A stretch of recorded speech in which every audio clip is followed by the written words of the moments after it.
Hello, my name is Simon and welcome to the first episode of AFC Bournemouth Analysis. And in this episode I'll be previewing the West Bromwich Albion game, which of course is the first game of the season.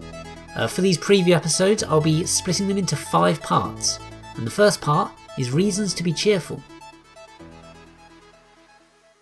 So yeah, obviously it's the first game of the season, so there's always optimism, unfounded or not, but I think there is a lot of founded optimism amongst AFC Bournemouth fans for this upcoming campaign.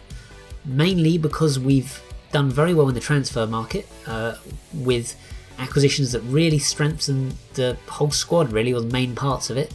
Obviously Asmir Begovic should replace Artur Boruc. Nathan Ake did very well for us on loan last season, so he should be a player that can only continue to rise up. And Jermaine Defoe obviously guarantees you goals, so you can't really complain with those signings. And obviously there's Connor Mahoney, but I can't see him figuring too much. But in terms of the actual game, we've got a decent record against West Brom. We've played them 4 times in the Premier League, won twice, drawn once, and lost the most recent game. But all those games have been pretty tight, and I think it's fair to say we've always been the side that have dominated possession in all of the games, the one that's had the more attacking ethos and intent. So I would hope with the acquisitions we've made, especially Jermaine Defoe, that we could definitely get a result this Saturday. Whether that's a draw or a win, I don't know, but I think obviously the last 2 Premier League seasons we've lost our opening 2 games. So to not do that this time would be good, especially considering I think they're quite kind, the opening 2 fixtures, West Brom away and Watford at home. On paper, those games look like ones we can get points from, especially as Arsenal and Man City follow straight after that, which they're a bit harder obviously. So yeah, I think there's a lot of reasons to be cheerful going into this game. Obviously the team did really well last season, ended the season very well. I think we lost 2 games in the last 12, so hopefully we can continue that on, as well as the excellent pre-season form we've shown, and get a result. Of course, with reasons to be cheerful, there's the flip side, reasons to be fearful.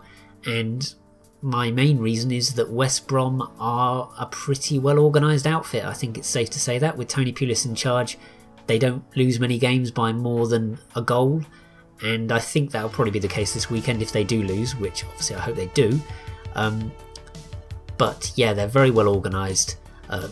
They've not particularly spent a huge amount of money in the transfer market, but they have brought in Jade Rodriguez, who of course scored against us last season for Southampton, and they've got Salomon Rondon, who isn't a prolific striker, but he can cause a lot of problems, especially in our defence, which has never been great defending set pieces, which obviously is another of West Bromwich Albion's greatest strengths.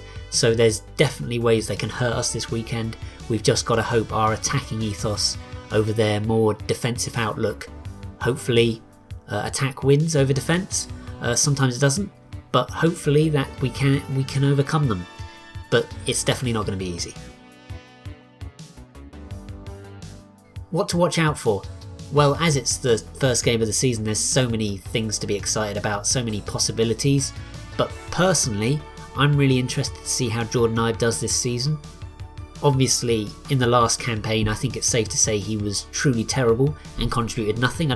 No assists, no goals, and at the end of the season, he just looked completely shot. I remember in the Leicester away game, he came on for 10 minutes, and I don't think he did a single thing right. Every touch he made was either heavy, his passes were all over the place, and I do remember in particular there was a chance he went through on goal, and his touch, it just flew off him like he was a brick wall. So, yeah. But, reasons for optimism is that he has had a very good pre-season against Napoli. He's helped set up our equaliser in that game, and he's looked pretty exciting. I definitely think Jordan Ibe has talent. I don't think anybody would ever question that. It's about channeling it in a way that is effective in games. And I'm hopeful that Howe can get the best out of him this season, and I wouldn't be surprised to see him start on Saturday.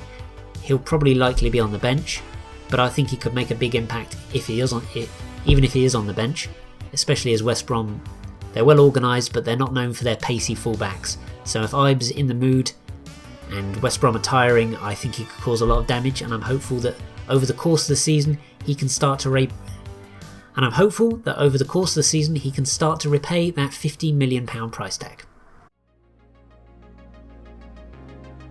Okay, now score prediction time. I hate predicting scores, but I've got to do it, so I'm going to say it's going to be 1-1, and I would hope that if a team is going to win it, it would be us, just because of our strength in attack, midfield, and just our attacking ethos overall. So yeah, I think we'll get a result. I'd be happy with a point, but if we could get a win, that would be a great way to start the season and really go into the Watford game with some real momentum. But more importantly, I want to know what you think. Obviously, as this is a first episode, there haven't been any contributions, but I did manage to get one from my friend David Yates, who is David N. Yates on Twitter, and he said it'll be 2-1 to us. We have looked sharp in pre-season and have bought well to improve the spine. It's always a tight game against West Bromwich Albion, but hopefully with improvement at the back with Ake and Begovic, we can hold firm. And he thinks, we'll win 2-1, as I said at the start of that quote. So I'll go along with that. I'll be quite happy with that. So yeah, if you want to contribute to the channel, by the way, there's the Twitter account, the Facebook account, and there's email, afcbanalysis@gmail.com. There will be threads before games, before I do the preview, so I can hear your thoughts. So please do follow all those, get involved, because I really want to hear from you. So yes, that's it for this episode. I hope it wasn't too painful. I know it was torture for me. Sorry for saying so much, I'm really not used to this. But please do subscribe to the channel, like this video, comment, even if it's abusive, I don't mind. And thanks for watching, and I'll be back on Sunday at the latest with my review of the West Bromwich Albion game. So again, thanks for watching, and up the cherries in all departments.